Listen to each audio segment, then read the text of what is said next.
Thank you.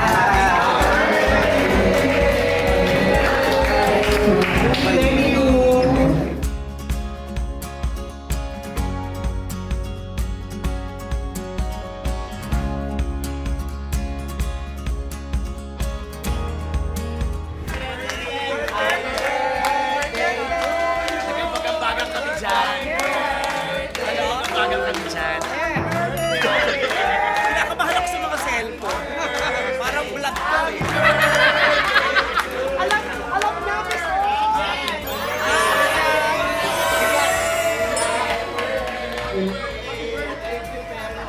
Ang laki ang bigat mo. Sinakit ang aso. Ang bigat. May paso. Thank you.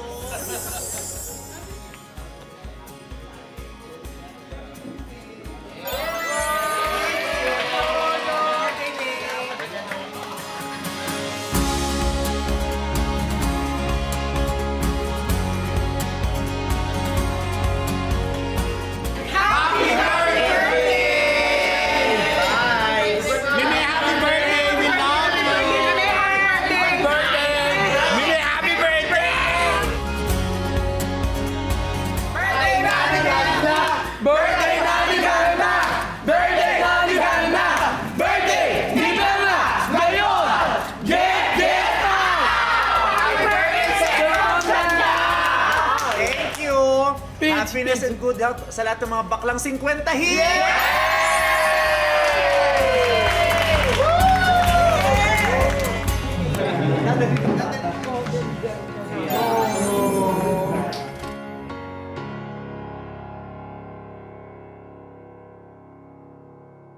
What's up, Kaka-GV? This is Ultimate GV Girl VG. And for today's video, salubong ng birthday ko.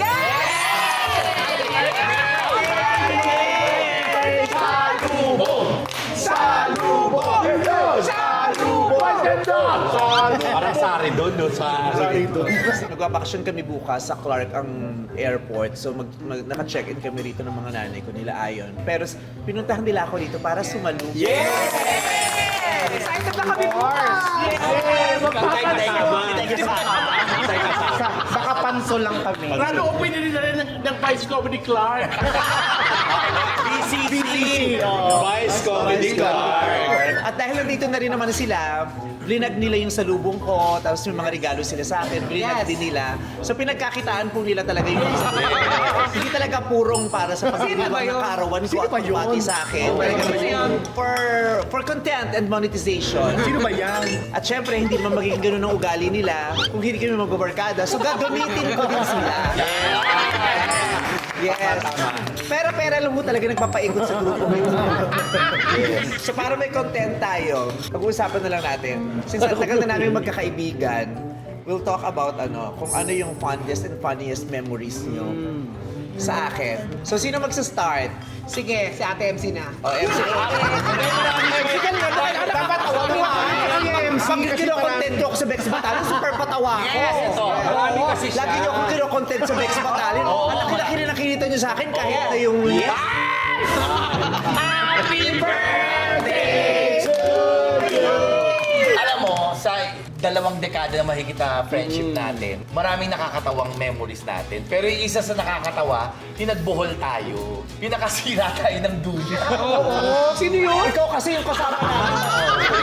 This time ko nakita si Vice, tumalepo. Nakita yung cycling shorts niya. Umikot agad. Umikot talaga si Miro. Walang ganda, vice ganda. Ako dapat yung mag-victim noon, hihiluhin ko siya kasi mahihiluhin to silang dalawa tapos para masuka. Ang ending, nawasak yung lubi. Tapos na yung parang, huwag na tayo magtulakan. Walang malalaglag. Halika, pahinga na lang tayo. Yung nagre-relax na lang kami. Biglang pumunta. Sobrang nakakatawa yun. Sobrang fun.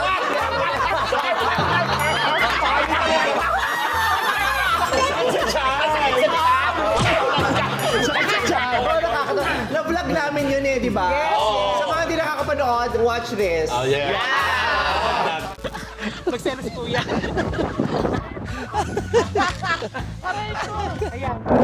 Poprotektahan natin yung hiyas. Ay!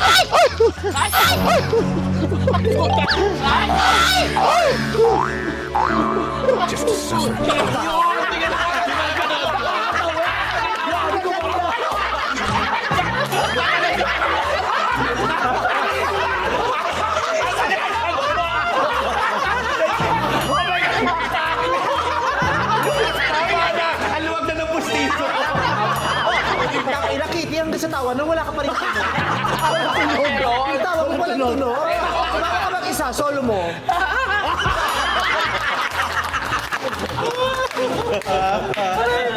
So, nakakatawa nga yun. So, nakakatawa.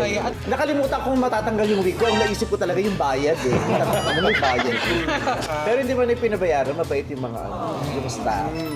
Pero nung comedy bar days, ano yung pinakanala? Ako. Mga kagaguhan natin. Ikaw ano wag na tatandaan mo? Ako natatandaan ko. Please nabiyak ka maganda. Si Vice kasi kilala nating napakaganda ng boses sa Bagong comedy botox bar. ka, no? Ang galing mo. Ang galing mo. Gumalaw nung no. Ano yung tawa niya? Hindi umaangat. Uy, stop it! Obra. Yeah. Kailan? Kanina. Pinagandaan. Ulang ba? Sa 20 years, kabisado ko yung gitla ng mukha ko. Pinag mo siya talaga. Oo. Kaya ako tumatabi rito kasi nalalaman. Tsaka ito lang yung masaya, oh. At least nagkapag-botox sa'yo. Siya lang. Ano ako? Ay, yung tita mo? Yes. Sino mo naman ang lisensya yun? Nung binuto siya. Uy, hindi wala. Wala. Bilan lang siya ng ilang buwan. Sabi Meg, siya lang daw po. Ano yung Hindi naman doktor magtsatsaga mo. Munjaro? Iisa lang kami ng doktor eh. Sana, ano Hindi. Si Vice kasi kilalang napakaganda ng boses sa comedy bar, sa punchline, di ba? Wow. Singer-singer Anong year ako yan? eh. Si Vice dumating, walang boses. Ay? Hindi makakanta. Sabi ko kay MC, di para ano, para magka-boses yan. Sabi niya, Ay, oo.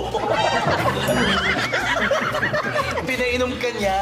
Nagpunta ako ng kitchen, naglaga ako ng Sprite. Kasi lagyan ko, hindi ko alam. Pinainom ka na yun. Kasi lagyan ko ng itlog, yung dilaw. Hinalo ko. Ate, mainit pa. Inumin mo, gaganda boses mo. Uminom. Unang kanta, piyok-piyok. Ang dami piyok. Nakaganon sa akin, no? Paano? Ayun, nagpa-botox. Tapos eto na, bumaba. Siyempre, tumalak sa akin. Punyeta ka. Pininom sa akin. Ate, may candy pa ako. Ito kayo. Tinanggap naman niya, sampa uli. Okay, kakanta uli ako. Pagkanta, namalat. Lalo na. Kinanta ko pa mag-dina, I don't wanna miss ate. Oo, yun nga. Tapos may bayad, may tip. Tapos umiyak ako ng tumiyo. Hindi makakanta, nag-comedy na lang. Hindi, sinabihan ko siya. Sabi ko, ang pilalagyan ng itlog, sarsi. At saka sa nagkatae yun, hindi naman sa paus yun. Sa nagkatae. Ewan ko, magaling pala ka siya. Saan mo natutunan yun? Sa ano ng mga nagpe-penitensya? Mga nagpe-penitensya. Natatanda ko yung sa punchline Ito yun. talaga mahilig to sa mga ganyang bertud-bertud, yung mga pang-kepwe. Di ba nga nung nagalit ka kay Chocolate, kinepwe-kepwe. Ano ginawa niya? Eh, syempre, di ba sa pansya, pag bago ka, inaano ka, di ba gano'n? Pinaglalaman. Punta ako nung Quiapo, bumili ako ng taong kandila. Tapos, At hindi pa daw kepwe-kepwe. Sinasal naman ako. Dinasalan Ano yung niya. dinasal mo? Dasal lang ako na baguhin tong taong to, gano'n. Magbago siya, mang tinutunaw yung ang tagal. Kasi tagal maubos. Baguhin pa ulit-ulit ako. Yung itim na kandila. Kaya pag nagsishow si Chocolate, bumababa ng stage, ba't kaya bumababa siya? Di ba bakit? Para ako nauupo sa kaya pala laging lang po. Meron pa bang isa, di ba kinikwento mo yung sa Kururay? Ano yun? Nagdadrive siya, di ba? Napaka-beamer sa before, di ba? Oo, Beamer siya. Convertible. BMW na ano, top down. Sabi niya, hindi ka MC, sakay ka, drive. Ayun, Puro kalokohan. Maya-maya pag park namin, biglang pumula. Hindi niya alam kung paano yung koberan ulit yung BMW. First time ko kasing ginamit, so syempre mayabang ako, kasi doon kasi bakal. Halika dali, ganda-gandahan tayo sa table. Yes. Ikot-ikot ako, ay maingay yung sasakyan, stop down. Tapos nung umulan, walang ano, yung, di ba yung minsan ambon muna. May naalala akong kwento sa court. Sige, tuloy mo daw. So naputol to. Ayun na. So, biglang umulan siya yung buhos agad. So, yung buhos agad, hindi ko alam kung paano binabalik, kung paano siya masara yung sasakyan. So, basang-basa kami. So, sa sobrang taranta ko, pumara ako ng taxi. Nagpatulong ako sa taxi driver. Yung pala may pinipindot lang. Oo, nakakahiya. Sa sobrang kayabangan ko, napahiya ako. Basang-basa. Tapos nagbaha dun sa BMW. Doon din naalala ko nung birthday namin ni Pepa, in-invite ko siya. Si Mimi, siya bago yung ano niya, yung mamahalin niyang kotse, yung yung kulay blue. Anong tawag doon? Sasakyan, yung top down. Top down. So, di ba tawag mo dati Uptown? Tapos pumunta siya, paandar. Sabi kasi nandun yung mga bakla. Tapos magbaba niya, isang division ng daming galit na galit. Abe, ang dami ng mga kids dito. Eh, ba't mga sinti na naman? May ban ka naman. Tapos pag-upo niya, ano ininom dito? Ayan o, mag-red doors ka. Walang nagawa, uminom ng red doors. Kaya inuman yung mga bakla taga na bota. Inom naman siya. Siyempre, di ko pwede umawit yung mga baklang na botas. Yes! Tayo ka doon. Oo, kailangan makisama ka sa kanila, no? Pero kinukwento kanina nakakatawa eh. Di ba tuwing nagsishow kayo ni Petit, tas nanonood ako. So sobrang stress yung kung ano nang ginagawa niya. Oo, kulang. Grabe, kulang na lang. Nagpapakita na kami ng puwet. Naglalaplapan na kami ni Petit. Yung acid reflux ko kasi. Wala ka nang liit, paano abot niya si Driplox mo? Tapos, sa sobrang, siyempre pag nandiyan si Mimi, nanonood, di ba nagsishow tayo, di talagang kinakabahan tayo. Si Petit, ang dami ng puti rito. Sabi ko kay Petit, inaatake na kaya yun. Sa sobrang yung nervous, sinaatake na. Sinasenya sa kanya, te. Sabi niya, Lalo na nagpalakpakan na. Sa likod ako ng LED, nagpalakpakan na dyan na si Bebe. Lord, para si Nandiyan na naman ang Bebe. At saka yun, no? May show ako sa Ilocos City. Recently, tapos sinama ko kayong dalawa. Kasi once masama pakiramdam ko. So, kung masama pakiramdam ko. oo, isa pa yun. Kailangan ko ng nung tutulong sa akin na mag-fit. Sinama ko silang dalawa. Sabi ko, mamaya kayo tatawagin ko kayo. Sabi ko gano'n. Pag kailangan ko na ng feeder. And pagsampa ko, super uploaded ako. Dire-diretso yung mga tao, hindi humihinto.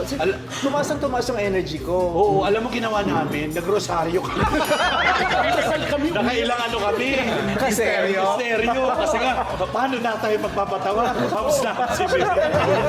Alam mo ginawa namin, nag-tong its kami. Mga alas 3 sa madaling araw. Nakakatawa ka kayo. Sakit ang kanumutan ako. Ano sinasabi ko sa kotse? Hindi pa siya artista noon. Nagko-comedy bar na siya sa Passion Flatline. Tapos, sa Marikina kami lahat nakatira. Meron kaming... Sa Savior View. Ako yung kotse nung si Ali. Tapos, pauwi na kami Marikina dapat. May isang babae na friend ng friend namin. Nagpahatid pa ng tundo. Super out of the way. Ang sakit na ng tiyan niya. Alam mo, sa sobrang sakit ng tiyan niya, wala siyang nagawa. Pinahinto niya yung kotse. Tumahay siya sa may circuit sa Irving. Sa kalsada ha? Sa kalsada sa Saverville. May puno, pumunta na ako sa puno, tapos binaba ko yung panty ko, tapos tumae. Tapos kwento mo yung puno. May lumabas na. May amin na. Kasi, naaamoy na nila, utot na ako ng utot, tapos feeling ko may sumasama na. So sabi ko talaga, hindi ko na talaga kaya, Ani, stop mo na. Eh may malaking puno. As in, yung malaking puno. Takbo ko ganyan. Tapos baba ako. Tapos pag kung ganun talaga. Yung buga na. Buga agad. Tapos puno, tapos gate. Residential eh. Maya bubukas yung gate. Nalabas yung may-ari. Oh my God! Pag ganun ko talaga, nagkatingin naman ko ng may-ari. Sabi ko talaga, Ano, akala niya adik ka! yung may-ari, sinara niya yung gate. Buti na lang. Pero sabi ko, natandaan kaya ako nung ali. Sino mga pangyarihan? Tao o tae? Tae! Umalis na may-ari! Tae! Napatras yung tao! Tumingin lang, sumalis. Iba nakakatawa yun. Tapos, di ba pag ano, yung may pantakip sa kotse pag maaraw, yung kulay, yung foil. Silver, oh. Kinuha ko yun, yun ang pinantakip ko dun sa tari. Pero yung tagkatinginan talaga kami ng may ano. Pero bebe, eto na. Pinaka-auction ngayon yung point na tinakpan mo. Nandito may presyo. Unkaboggable foil. Unkaboggable foil. May time device yan. Building, 50,000. Ganyan may mga gagamitin na ano, na add sa mga Shopee. Di ba pag may gano'n, may inasabi, eto yung foil na ginamit device na tayo. Tapos ang nakakaloko, may nakakuha. Ay, sumunod ko naman may ano po. Di ba ginagano'n ko para matiklop? So, hindi lang bangus ang binabalot sa foil, ha? Paano mas makapangyarihan sa tao? Teta, isa ikaw pitit. Bitir. Ano, sa gandara namin. Oo, naku, naalala ko yun. Kayong unang gandara, di ba? Yeah. Pitin niya. Dona. Huwag mo na yung kwento. Maawakan man dun sa tao. Maawakan sa tao. Parang ko sa tayo pa din. Bakit? Kasi di ba meron ako reality show dati, yung Gandara the Explorer. Nung part 1, ako, si Petit, Meggy, Donna, apat kami. Tapos kami, siyempre gutom na gutom na. Ako talaga. Yung mga bakla yung Tom Johnson. Lasang gulong na yung langoy. Ang babaw. Wala ko maamin kung kanino may babaw kinig. First time nyo naman kano humihilik ang baho. Wala kaming kinakain. Tapos si Donna, nagkasakit si Donna. Sinagot na siya sa likod ng bag. Sabi, sana huminto ng tindahan. Tapos siya yung, parang hebs ka natin aboy. Sabi ko, parang ikaw hebs na rin. Tapos sabi ni Donna, Tay, gusto ko lang gamot. First time ko naka-experience na mainip. Hindi ko alam kung sino ang champion sa amin. Babaw ng bibig na. Nakita namin si Donna, sinasaktan yung sarili.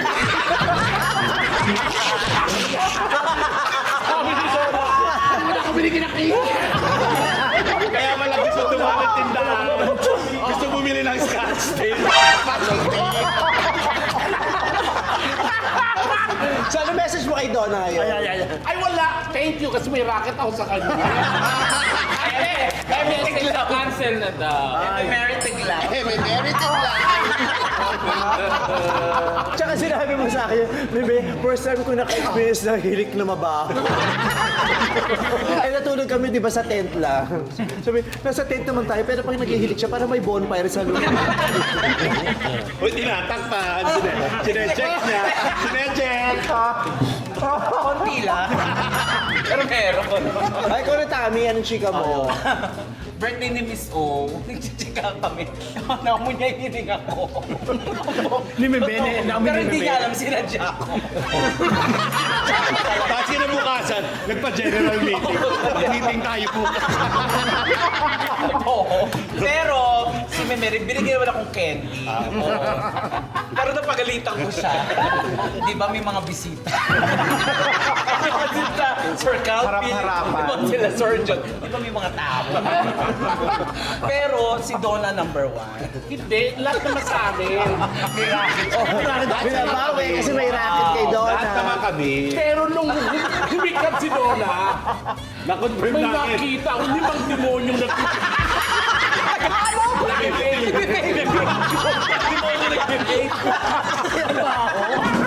Ikaw na, Tetay. Ate Ang dami Tets, kasi, wala namang particular na ano eh. kahit kwento ko lang kahit isa. Pero ang hindi mo makakalimutan sa pelikula ko, yung may dalawa kang pelikula sa akin, and the breadwinner is, at saka Call Me Mother. Oo, tapos, Nung pinanood niya yung pelikula, wala siya.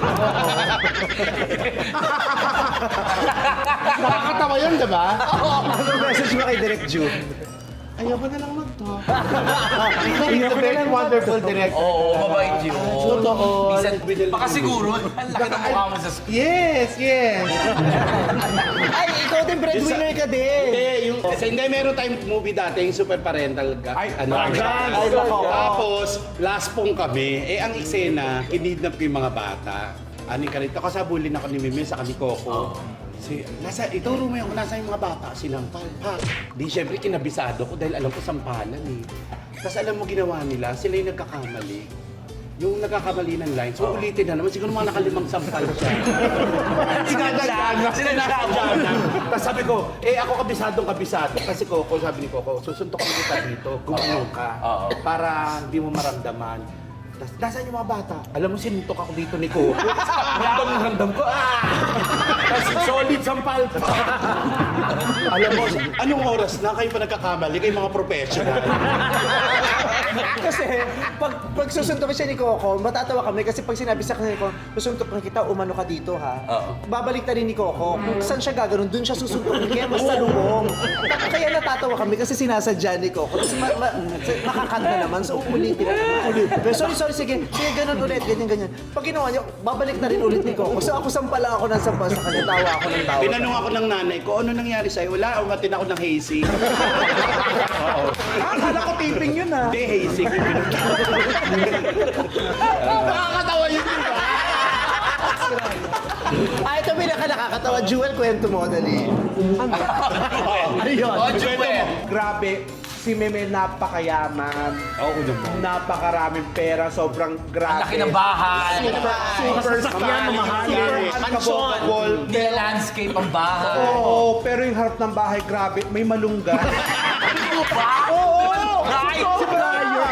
Nakakatawa yun. Tapos hindi ko alam na may malunggay. Alam mo, sa sobrang pahiya ko kasi silang dalawa ni Becky Bello. Pagpasok na sa bahay, nagtotongit siyang sabi, Bebe, ang yaman-yaman mo, nagtatanim ka ng malunggay. Sabi, nagtitipid ka para hindi ka nabis. Ano malunggay? May malunggay sa harap ng bahay niyo, dito sa gate mismo may malunggay. Tapos tawa sila ng tawa, tapos yun pala totoo. So na-offend na ako. Kasi Ani o si Nati yata yung Tapos tinanong ko kung totoo bang may malunggay tayo sa labas. Tapos sabi niya, hindi ko alam te. Tapos sabi niya, meron te, pinicturan pa pala nila. Ito Teo, tapos sabi ko, so bakit yung pinicturan? Parang yung alam mo may balak silang masama sa akin, papahiya ako. Kakalat din sa mga GC. May bahay ko may malunggay. So sobrang na-bother ako. Sabi ko, kinabukasan kumakain kami, tinawag ko yung mga maid. Sabi ko, sino nagtanim ng malunggay? Bakit may malunggay sa harap ng bahay ko? Pwede ba sa likod? Bakit sa harap? Oo, sabi, di ba pwede? Sabi ko, na-okay tuloy ako ng mga bakla. Tapos in-explain, sino ba nag-explain? Sabi, hindi, wala pong nagtanim. Baka po ano yun, yung mga seeds na binibit-bit ng mga birds, tapos nalalaglag nila sa Kasi sa Labisto marami talagang birds. Kasi full of trees, di ba yung community namin talagang maganda, marami. Pero saka may park kasi doon. So yung mga birds talaga, di ba yung may mga seeds silang bitbit na tuka-tuka nila na nalalaglag nila everywhere. Sinegi kasi pero may mga nakakatawa, alam mo ba? Ang laki na rin yung sili mo doon. Ang laki na rin. Ang dami pala yun. At saka may sili din. Pero yung mga kapitbahay sa Labisa, nanghihingi sila ng sili sa amin. Pero hindi namin tinanim para mga kusa lang na na tumutubo. At saka naman masama kasi kung may malunggay sa bahay. Oo nga naman. Diba? O saka paano mo palang araw yung malunggay na yun, lumaki rin ng lumaki, tapos hindi lang makatulong yun sa isang baklang natatae, doon din siya tutulong. Doon na tayo sa puno. Diba? Ayan na si Tita Kitty na! Kitty Talks. Hindi, mga bagets kami noon.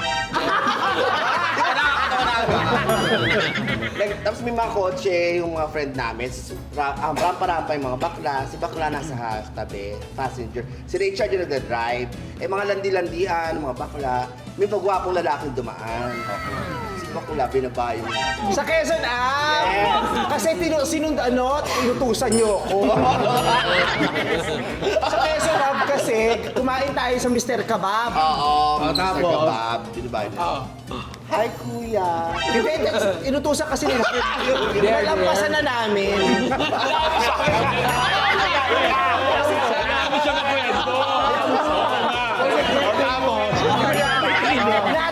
Hindi, nalampasan Nalabasan na namin sa Quezon Ave. Sabi, may gwapo dun sa harapan ng Mr. Kebab. Eh, di ba, ugali mo, bakla, ikot ka.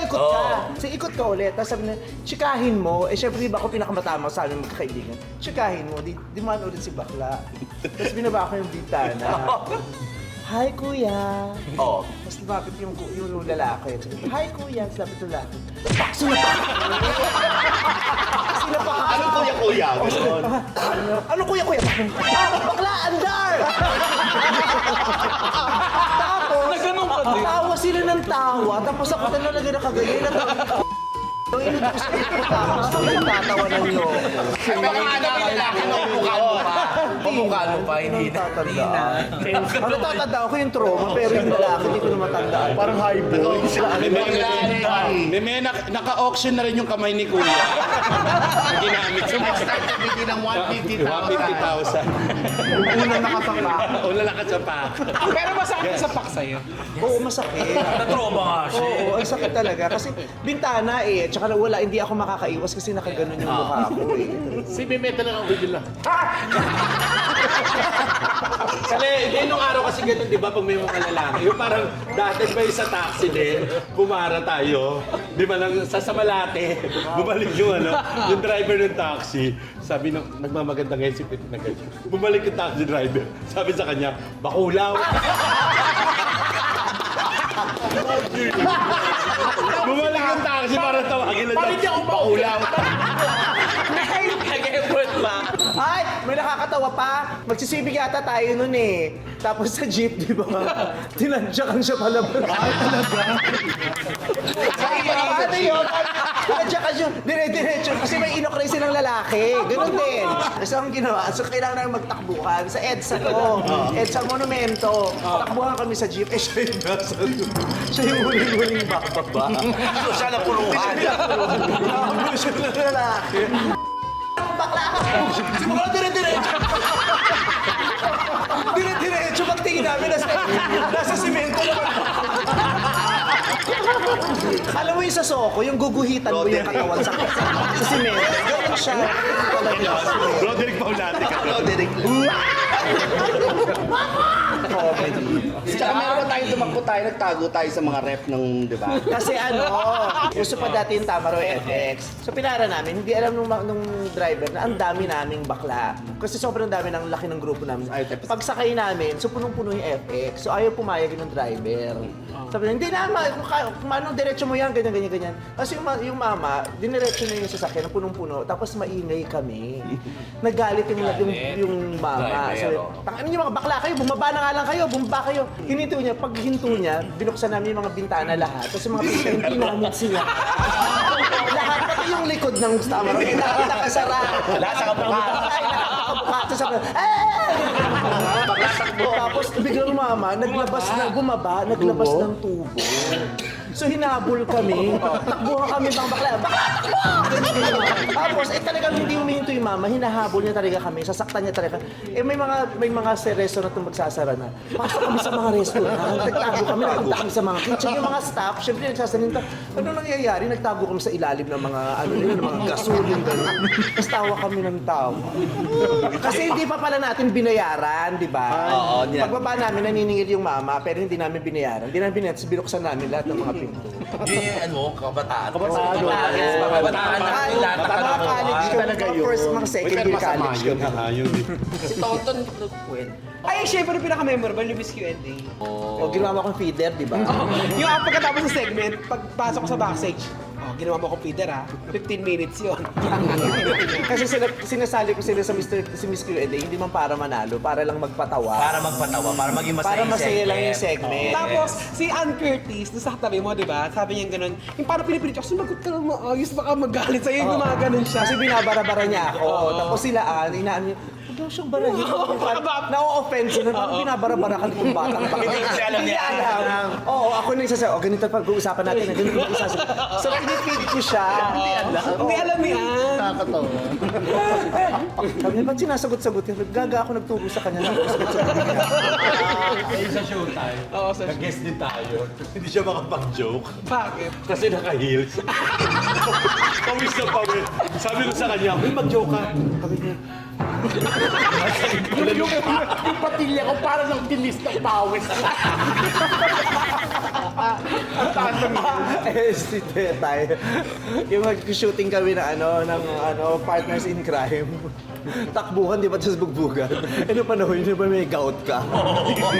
Siyempre, lahat tayo takot sa direktor, di ba? Sinabi niya na yun, may gout ako. Sabi niya, hindi ako makakatakbo. Wala tayong magagawa. Magtatakbuhan tayo. Hindi tayo mapapagalitan. Yung pala. Ang bilis ng takbo niya. Siyempre, ilang shot yun, di ba? Wala na ako pero natatawa ako.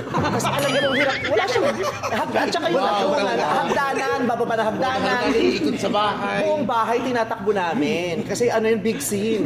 Paulit-ulit. So alam ko nung, kasi bakla hindi gumingiti. Kasi alam kong sakit na sakit na yung gout. Sasabihin ba kay Direk, parang yung takbo ni Teta hindi ganun kabili. Ulitin natin, talagang titingin ako sa kanya ng... Pagkatapos alam kong sumama loob niya sa akin. Piniplaytan ko siya para tumakbo lagi. Tapos si bakla hindi na ako kinikipo. Tapos pinunta ko sabi ko, masakit pa ba? Sabi niya, yeah. Tapos sabi ko, ito may argoxia. Binigyan ko ng argoxia, ininom naman ni bakla. Hindi yan lang, ibang gamot pala. Ibang gamot pala. Super kami namin kwento. Yes, marami Na kayo. Pag casual kami nagkukwentuhan, kusang lumalabas yung mga eksena naming nakakatawa. Kasi nga, ang tagal-tagal na natin magkakaibigan. And we are still looking forward to experiencing a lot more fun moments together. Long life pa tayo. Yes. Hindi lang fun, yung mga meaningful na experiences na, di ba? And I'm happy to be able to experience all those things with you guys. Thank you so much. So mahaba-haba na, uy, may monetization! So yun lang, sana na happy kayo sa tsukahan namin. GVGV lang!